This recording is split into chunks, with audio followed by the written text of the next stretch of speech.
come from the Sirius star system. Some of them come from the Palladium star system. They come from different star systems. Again, this may be beyond some comprehension, but you should add to your knowledge database. We do have other beings. Whether you want to believe it or not, there are other beings in other planets, okay? The cat people are the ones that are responsible for creating the humans on this planet, okay, for one, and they're coming back up. So they are the ones that you see on the ancient walls.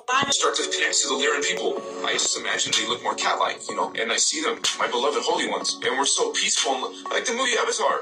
Now, realize they're actually liquid light. They don't look exactly like Avatar, but it gives you a connection. In magic, good or bad, you got a visual that connects you to the actual energy. Avatar is a perfect way to magically, energetically connect to the Anuhazi. Say Anuhazi, inner speak, or outer, and say Anuhazi and see the Avatar being. That's a literal connection. You can just still get there and visualize liquid light. It's old magic and metaphysics, an attraction to the element of fire, old souls with strong intuition. The Lyrans are considered the original keepers of ancient knowledge. Lyran starseeds are highly intelligent, evolved beings hailing from the planet Vega, the brightest planet within the Lyra constellation. Very few first-generation Lyrans exist today. It's mostly descendants of their bloodline. The original Lyran energy was largely wiped out during the Draco-Lyran War. Many of these starseeds will feel a strong connection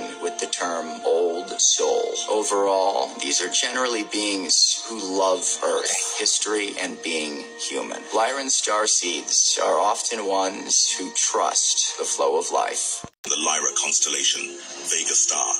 Along with the Pleiadians, they are against the Reptilians and have representatives in the Galactic Federation of Worlds and the Elders of Cycles. There are different types of Lyrans: cat-like Pleiadian descendants, Orions, Sirians, Avians, and Altarians, among others. They are starseed hybrids genetically related to each other. Most are considered benevolent, but some, like the Vega Lyrans, are more typically ruthless. There's a Lyran type who are light-skinned and dark-skinned, light-eyed, and hair ranging from almost white to a light brown. Their body types can be anything from thin to muscular. They are broadest category. It is believed that the Lyrans started migrating and colonizing other worlds millions of years ago. These worlds include the Pleiades, Hyades, Procyon, Tau Ceti, Norca, and others. Many of humanoid extraterrestrials are descendants of the ancient dark-skinned and light-skinned feline Lyrans. Lyrans are fourth and fifth dimensional beings, capable of manifesting themselves physically. They are very strong and telepathic. Physically, they have tails, lion-like faces, and are covered in a golden, red, brown, orange, or white fur. Their eyes are one of yellow, green, or blue with large cat pupils. They have shorter, more rounded muzzles and ears than lions. They usually wear decorative clothing and walk in an almost upright stature. Their planet is in another universe and has pink grass, purple skies, and a large blue sun or two. Their architecture is mostly domed and built of crystal. This planet was reportedly destroyed in a galactic war. They've also lived on a cold and desolate planet with green soil and two suns of different colors in the Sirian star system. The Lyran people came into our universe with a race of alien beings called the Master Race. In an undetermined time, they had a brutal war with the Reptilians and Arcturians, then colonized worlds in Pleiades and Sirius. Many eventually traveled to Earth, approximately 1 million years ago. At the time, Earth had been invaded by Reptilians from the Draconian Empire. Another war ensued, and the Reptilians were driven underground. They still work with Earthlings who seek to better themselves both spiritually and physically. Species don't run in a pack, like the tiger clan, the leopard clans. It's a couple clans. If you study the feline species on your planet and how they move just like that in the galaxy, right? Because, like I said, if you want to find out what's going on in your galaxy, Earth is the place to start, the best place to start in the whole galaxy, to study the universe. Because we brought Project Blue Rock, we brought these different species to your planet to see how they live in peace.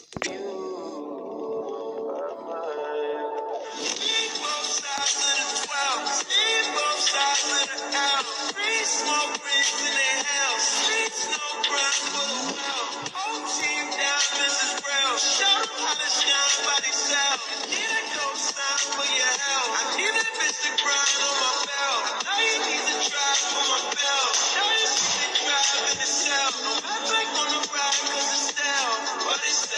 time ago, there was a huge galactic war between the Lyrans and the Draconian reptilian beings. And the reptilian beings, the Draconians, destroyed the planets in Lyra, wanting their resources and to overthrow and take power.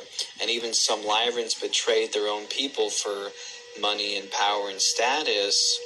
Millions of Lyrans perished, and the planets were destroyed.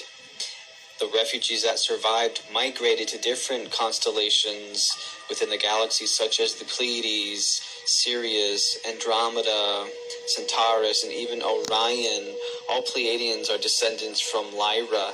Let's talk about Lyran starseeds. Yes, the feline star race. So, what is a Lyran starseed?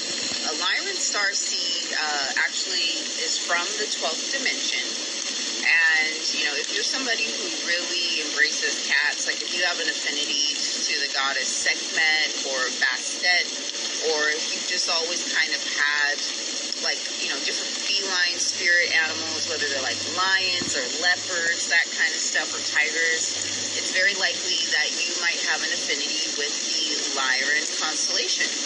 And it's not too far off because a lot of human DNA originates from Lyra. Lyran DNA was utilized to seed a lot of the beginnings of the human race. A little bit about Lyran starseeds is they are kind of like this royal sort of bloodline. And there's even something called the Royal Houses of Lyra. And the planet of Lyra, before it was blown up, and I'll get into why it was blown up in a little bit, but before it was blown up, it was a beautiful, abundant planet. You know, there was no lack or scarcity. It was just abundance everywhere, and there wasn't really like a fight for resources. That wasn't a part of the Lyran consciousness. However, one day, an invading star race was traversing the universe, and this invading star race was named Draco. And I'll do a more in-depth video on the Dracos and what I know about them. But basically, you know, they think about Draco as they had excellent technology. They have like cutting edge spacecraft, like super high tech. That's what they're really good at. And so these like really big, humongous spacecraft that, you know, Lyrans have never seen before, they're kind of like, Lyra was kind of more of like lush greenery. Yeah, definitely more nature based, you know, but lots and lots of abundance. So anyway, Draco constellation, the folks from there, a lot of times they like to do the whole like colonizer thing. They saw Lyra, they came across it, they're like, ooh, we want this. They got lots of food, they got lots of this, they got lots of that. We need some of that. And basically Lyra was like, wait, hold on. What? Like, and basically, like, things apparently just escalated really quickly with them. And next thing you know, they're fighting wars because Draco's like, no, we want to take your stuff over. And Lyra's like, I don't think we want that to happen. But Lyra was not really prepared for what Draco was bringing. They weren't prepared for all of the, like, high-tech weaponry that they had. They were just kind of chilling and enjoying life. Does this story sound at all familiar? Does this story sound at all like stuff that humanity has experienced on this planet? So just kind of think about that. You know, one thing led to another, and the planet of Lyra was blown up. And, you know, this planet resides in the 12th dimension. So there are a lot of Lyran starseeds today. And a lot of the role that Lyran starseeds have is to reclaim not only the 12th dimension, but Lyra also has affinities to the 10th and the 11th dimension. Now, the 10th and the 11th dimension are occupied right now. You know, Lyra used to have like a full reign of 10th, 11th, and 12th. But the 10th and 11th are occupied by invaders at this time. And so, you know, a big role that Lyran starseeds have on this planet is to reclaim these dimensions, right? And basically restore it back to the law of one. The law of one is basically just this concept that everything derives from source. There is no need to kind of do a greater than or less than or like master or slave. Like, we are all one. Like, that's kind of their motto. And so if you resonate with the numbers like 1111, a lot of times that is like a calling card, an intergalactic calling card to remember the law of one, to remember Lyra, to remember what the 11th dimensional Stargate used to be, and to reclaim it. And what else can I say about Lyrans? Very leadership-oriented, very regal, very much kind of like into luxury. But I will say if you are a Lyran starseed, you might be somebody who, like, you embody abundance and you embody luxury, but you might not, like, actually fully have it, like, in the material plane right now. You know, it's like, it's a part of who you are, but it might not be a part of your bank account right now. That's not always the case, but a lot of Lyrans have this feeling of, like, needing to reclaim their birthright, needing to reclaim their lineage. So that's, that's my spiel on Lyra. Let me know what y'all know about Lyra, and you can put it in the comments. And let me know if there's any starseed lineages that you want me to go into in more depth. But yeah, Lyran starseeds in solidarity. If any of y'all are out there, sending y'all lots of love. Hey there, so Lyrans are one of the galactic races involved in the Great Awakening that's happening on the planet right now. They're probably, in my mind, one of the most important ones because the Lyrans were the architects and the designers of this planet. So they worked with the sentient spirit Gaia to seed everything, to create everything, and humanoids in not just Earth, but the human form across many systems in this galaxy are based on Lyra and the Lyrans. I don't believe in coincidences, so if you're dreaming about Lyra and you're hearing my soul language, which happens to be mostly Lyran, then chances are you have a connection to Lyra. A couple of texts that I recommend to help retrieve soul memories. The first is the Lyran Disclosure. That gave me a lot of remembrance about what life was like and about my family. The second, it's not my favorite, but gives you a lot of context of galactic history, is the Prism of Lyra. So just jumping straight back in, these feline beings usually had pronounced eyes, dainty mouths, and were extremely strong and agile.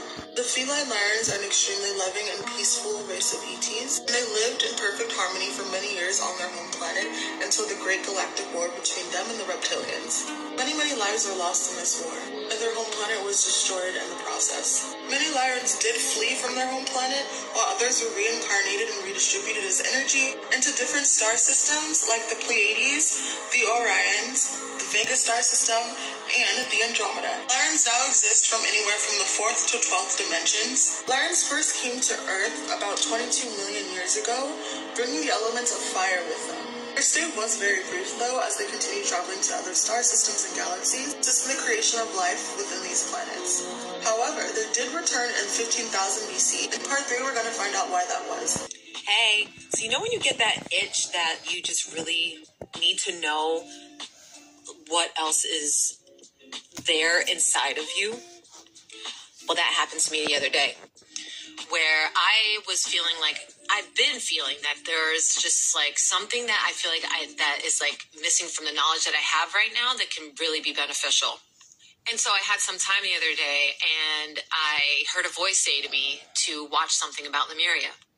And I'm familiar with Lemuria, absolutely. I think Lemuria and myself, we resonate very deeply together. And I feel like I've had very many lifetimes there, and it's a very, very special place for me.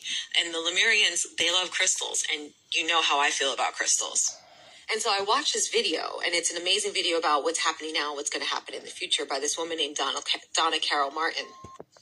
And at the end, she has a offering for a reading. And I have been wanting to get a reading. I've been looking for something, and nothing was resonating with me until this moment. And in the reading, you can find out anything about your soul. You can have it receive a healing. You can have anything that you want. So I spent the week thinking about, like, what is it that I really want from this reading? And so the day comes and we have our session and we start talking and she's asking me about what I do for work. And I told her how I work with crystals and I do all these things. She's like, wow, this sounds like you're really on your path. And I'm like, yeah, I just feel like maybe I need a little bit more clarity, right? Because we're always after that. And so she asks me, do you want to know where you're from? And I'm like, yeah, I want to know. Yeah, sure. But in my mind, I'm like, I'm Lemurian because she's Lemurian. I'm like, we are Lemurian. And she goes within her space and she's a channel, right? So she's going deep within and she comes out and she's like, you're Lyran. And I'm like, Lyran? What's Lyran? So the Lyrans came from the brightest star that there is, Vega is the name of the star, that the Lyrans come from. They came down onto Earth 25 million years ago. I was one of the first colonizers onto the planet Earth. So it goes from I went from Lyra to Sirius to Atlantis, which was very, very tough in Atlantis, to Lemuria, and then down into where we are right now. So I'm still tripping on the fact that this woman just told me that my soul is 25 million years old. And so after the reading, I have to go online. I have to go look to see, like, what are Lyrans about, right? And, like, one of the first things that they say is that Lyrans, number one, they really love to have a good time. And I always thought that something was wrong with me because I really like to have a good time. But now I know it's all good. And Lyrans also do not hold on to things because they understand the bigger picture of life. Stay tuned for more. We done survived disasters. Take a good look at my features. Kinda like it's a time capsule. We superheroes and don't know, and they hoping our powers don't show. Every time I look at the stars, somehow I just wanna go. Because it's odd to me, aliens up there wanna conquer me. Bio, no technology, no history, but economies wanna lie to me like. They've been lying to me all in the schools. They've been lying to me all on the news. And my history's been lied to me too. I just wanna know the truth with memories, distant memories. Flashbacks I can't